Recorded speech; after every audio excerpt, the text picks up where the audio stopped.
ನಮಸ್ಕಾರ ವೀಕ್ಷಕರೇ, ಸಮತಾ ನ್ಯೂಸ್ ಕನ್ನಡಕ್ಕೆ ಸ್ವಾಗತ. ಮಾಧ್ಯಮ ಅಕಾಡೆಮಿ ಪ್ರಶಸ್ತಿ ಪಡೆದ ಹಿರಿಯ ಪತ್ರಕರ್ತರಾದ ಸಂಜೀವ್ ಕಾಂಬ್ಳೆಯವರು. ಹೌದು ವೀಕ್ಷಕರೇ, ಹಿರಿಯ ಪತ್ರಕರ್ತ ಹಾಗೂ ಚಿಕ್ಕೋಡಿ ಶೈಕ್ಷಣಿಕ ಜಿಲ್ಲೆಯ ಸಂಯುಕ್ತ ಕರ್ನಾಟಕ ದಿನಪತ್ರಿಕೆ ವರದಿಗಾರರಾದ ಸಂಜೀವ್ ಕಾಂಬ್ಳೆ ಅವರು ಕಳೆದ 22 ವರ್ಷಗಳಿಂದ ಮಾಧ್ಯಮ ರಂಗದಲ್ಲಿ ಸೇವೆ ಸಲ್ಲಿಸುತ್ತಿದ್ದಾರೆ. ಇವರ ಪ್ರಾಮಾಣಿಕ ಸೇವೆಯನ್ನು ಗುರುತಿಸಿ ಕರ್ನಾಟಕ ಸರ್ಕಾರ 2025 ಮಾಧ್ಯಮ ಅಕಾಡೆಮಿ ಪ್ರಶಸ್ತಿಯನ್ನು ರಾಜ್ಯದ ಮುಖ್ಯಮಂತ್ರಿಗಳಾದ ಎಸ್ ಸಿದ್ದರಾಮಯ್ಯನವರು ಬೆಂಗಳೂರಿನಲ್ಲಿ ಪ್ರಶಸ್ತಿ ನೀಡಿ ಗೌರವಿಸಿದ್ದಾರೆ. ಚಿಕ್ಕೋಡಿ ಮಾಧ್ಯಮ ರಂಗದಲ್ಲಿ ಇದೇ ಮೊದಲ ಬಾರಿಗೆ ಸಂಜೀವ್ ಕಾಂಬ್ಳೆ ಅವರು ಮಾಧ್ಯಮ ಅಕಾಡೆಮಿ ಪ್ರಶಸ್ತಿ ಪಡೆದ ಮೊದಲಿಗರು. ಪತ್ರಿಕಾ ರಂಗಕ್ಕೆ ಸೇರಿದಾಗಿನಿಂದ ಅವರು ಜನರ ಸಮಸ್ಯೆಗಳ ಬಗ್ಗೆ ಬೆಳಕು ಚೆಲ್ಲಿ ಸರ್ಕಾರದ ಕಣ್ಣು ತೆರೆಸುವ ಕಾರ್ಯ ಮಾಡಿದ್ದಾರೆ. ಮೂಲತಃ ಇವರು ಅಥಣಿ ತಾಲೂಕಿನ ಹುಲಗಬಾಳಿ ಗ್ರಾಮದವರು. ವಸಂತ ಕಾಂಬ್ಳೆ ಹಾಗೂ ಶಿವಕ್ಕ ವಸಂತ ಕಾಂಬ್ಳೆಯವರ ಹಿರಿಯ ಪುತ್ರರಾಗಿದ್ದಾರೆ.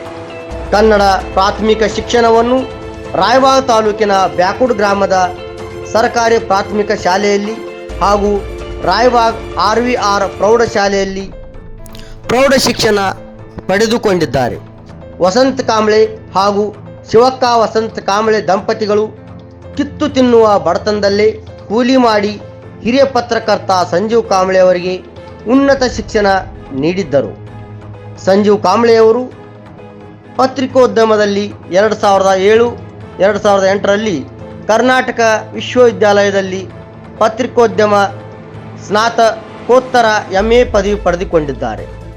ನಂತರ ಇವರು ವಿಜಯ ಕರ್ನಾಟಕ ದಿನಪತ್ರಿಕೆಯಲ್ಲಿ ಹಾವೇರಿ ಜಿಲ್ಲೆಯ ವರದಿಗಾರರಾಗಿ ಸೇವೆ ಪ್ರಾರಂಭಿಸಿದ ಇವರು ಮುಂದೆ ETV, ಉದಯವಾಣಿ, ವಿಶ್ವವಾಣಿ ದಿನಪತ್ರಿಕೆಗಳಲ್ಲಿ ಕಾರ್ಯ ಮಾಡಿದ್ದಾರೆ.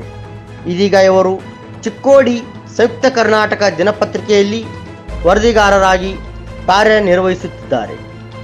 ಕೋವಿಡ್ ಎಂಬ ಹೆಮ್ಮಾರಿಯಲ್ಲಿ ಲಾಕ್ಡೌನ್ ಆದಾಗ ಅನ್ನ ಇಲ್ಲದೆ ನಿರ್ಗತಿಕರು ಪರದಾಡಿದರು. ಇವರ ಬರೆದ ವರದಿಯಿಂದ ಜಿಲ್ಲಾ ಆಡಳಿತ ಗಮನ ಸೆಳೆದು ಹಸಿದ ಹೊಟ್ಟೆ ತುಂಬಿಸುವ ಮಹಾನ್ ಕಾರ್ಯ ಮಾಡಿದ್ದಾರೆ.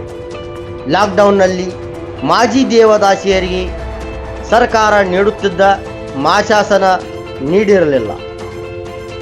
ವಯೋವೃದ್ಧ ದೇವದಾಸಿ ತಾಯಂದಿರಲ್ಲಿ ಕೆಲವರು ಮಾರಕ ರೋಗಗಳಿಂದ ಬಳಲುತ್ತಿದ್ದು, ಇವರು ಬರೆದ ಲೇಖನಗಳಿಂದ ವರದಿ ಬಂದ ಕೇವಲ 2 ದಿನಗಳಲ್ಲಿ ದೇವದಾಸಿಯರಿಗೆ ಸರ್ಕಾರ ಮಾಶಾಸನ ನೀಡಿತು. ಮಳೆಗಾಲದಲ್ಲಿ ಪ್ರವಾಹ ಪೀಡಿತ ಗ್ರಾಮಗಳ ಸಮಸ್ಯೆ, ಬರೆಗಾಲದ ಭವನೆ ಹಾಗೂ ಸಾರ್ವಜನಿಕರ ನೂರಾರು ಸಮಸ್ಯೆಗಳನ್ನು ಬರೆದಿದ್ದಾರೆ. ಸಂಜೀವ್ ಕಾಂಬ್ಳೆಯವರು ಇಲ್ಲಿಯವರೆಗೆ ಸುಮಾರು 5,000ಕ್ಕಿಂತ ಹೆಚ್ಚು ವಿಶೇಷ ಲೇಖನ ಬರೆದು ಹಲವಾರು ಜನರ ಸಮಸ್ಯೆಗೆ ಪರಿಹಾರ ನೀಡುವ ಮಹತ್ವ ಕಾರ್ಯ ಮಾಡಿದ್ದಾರೆ. ಇದೀಗ ಇವರ ಪತ್ರಿಕಾ ರಂಗದ ಸೇವೆಯನ್ನು ಗುರುತಿಸಿ ಸ್ವತಃ ಮುಖ್ಯಮಂತ್ರಿಗಳು ಮಾಧ್ಯಮ ಅಕಾಡೆಮಿ 2025 ವಾರ್ಷಿಕ ಪ್ರಶಸ್ತಿ ನೀಡಿ ಗೌರವಿಸಿದ್ದಾರೆ. ಅಲ್ಲದೆ ಇವರ ಸಾಮಾಜಿಕ ಸೇವೆ ಪರಿಗಣಿಸಿ ಕರ್ನಾಟಕ ರಾಜ್ಯೋತ್ಸವ ನಿಮಿತ್ತವಾಗಿ ಬೆಳಗಾವಿ ಜಿಲ್ಲಾ ಆಡಳಿತ 2025ರ ಜಿಲ್ಲಾ ಮಟ್ಟದ ರಾಜ್ಯೋತ್ಸವ ಪ್ರಶಸ್ತಿ ನೀಡಿ ಗೌರವಿಸಿದೆ. ಇವರು ಇದೀಗ ಚಿಕ್ಕೋಡಿ ಸಂಯುಕ್ತ ಕರ್ನಾಟಕ ದಿನಪತ್ರಿಕೆಯಲ್ಲಿ ವರದಿಗಾರರಾಗಿ ಸೇವೆ ಸಲ್ಲಿಸುತ್ತಿದ್ದಾರೆ.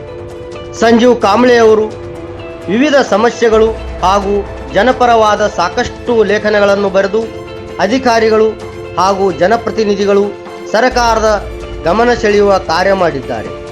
ಅವರಿಗೆ ಇದೀಗ ರಾಜ್ಯ ಸರ್ಕಾರದ ಮಾಧ್ಯಮ ಅಕಾಡೆಮಿ ಪ್ರಶಸ್ತಿ ನೀಡಿ ಗೌರವಿಸುವುದು ನಮ್ಮೆಲ್ಲರಿಗೂ ಹೆಮ್ಮೆಯ ಸಂಗತಿಯಾಗಿದೆ. ಸಂಜೀವ್ ಕಾಂಬ್ಳೆಯವರು ಇನ್ನಷ್ಟು ಪತ್ರಿಕಾರಂಗದಲ್ಲಿ ಸಾಧನೆ ಮಾಡಿ ರಾಷ್ಟ್ರಮಟ್ಟದ ಪ್ರಶಸ್ತಿಗಳ ಮುಡಿಗೇರಿಸಲಿ ಎನ್ನುವುದೇ ಗಡಿಭಾಗದ ಜನರ ಹಾಗೂ ಪತ್ರಕರ್ತರ ಮಾಧ್ಯಮ ಮಿತ್ರರ ಒತ್ತಾಸೆಯಾಗಿದೆ. ಮುಂದಿನ ಸುದ್ದಿಯೊಂದಿಗೆ ಮತ್ತೆ ಭೇಟಿಯಾಗೋಣ. ಅಲ್ಲಿವರೆಗೆ ನೋಡ್ತಾ ಇರಿ ಮತ್ತು ಸಬ್ಸ್ಕ್ರೈಬ್ ಮಾಡಿ ಸಮತಾ ನ್ಯೂಸ್ ಕನ್ನಡವನ್ನು. ಮತ್ತೆ ಸಿಗೋಣ. ನಮಸ್ಕಾರ.